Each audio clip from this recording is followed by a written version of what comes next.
Баршаңызға сәлем достар. Бүгін мен сіздерге үй жағдайында жасалатын осындай таба нанның рецептісімен бөлісетін боламын. Міндетті түрде видеоның соңына дейін қараңыздар және каналыма тіркеліп, қоңыраушаны басуды ұмытпаңыз.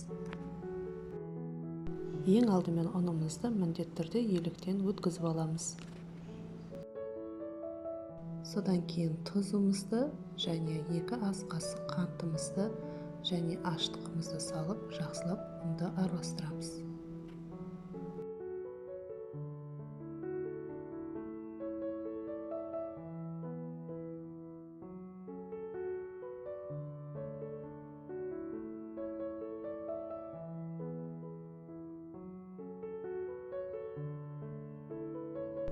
Ары қарай сұйық майымызды құямыз және жылы суымызды құйып, жұмсақ етіп қамыр илейміз.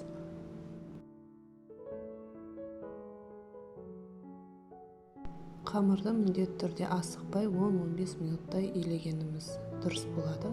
Себебі қамырымыз жұмсақ әрі нанымыздың ортасы ешқандай түйіршік болмайды, біркелкі болып көтерілген кезде де жақсы көтеріліп пісетін болады. Сол себептен осылай үстелдің үстіне де алып жақсылап иі қанғанша қамырды илеңіздер.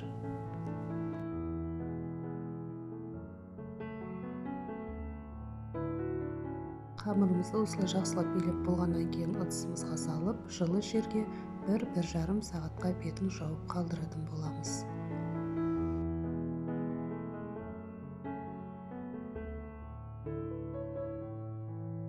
Мінекей достар, біздің қамырымыз көтерілді. Енді осы қамырды осылай бөлшекке бөліп аламыз. Өте қатты қайтармаймыз қамырды астына қарай.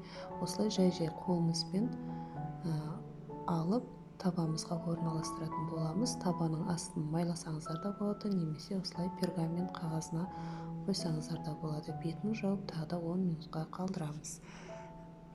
Осылай көтерілгеннен кейін қамырымызды лепешка тәрізді етіп жазып аламыз. Содан кейін барып бетіне жұмыртқаның сарысын жағып, 180 градуста қызып тұрған пешімізде 15-20 минутта пісіріп алатын боламыз. Мінекей достар, нанымыз дайын. Міндетті түрде әзірлеп көріңіздер. Жасалу жолы өте оңай әрі қарапайым. Барлықтарыңызға ас болсын.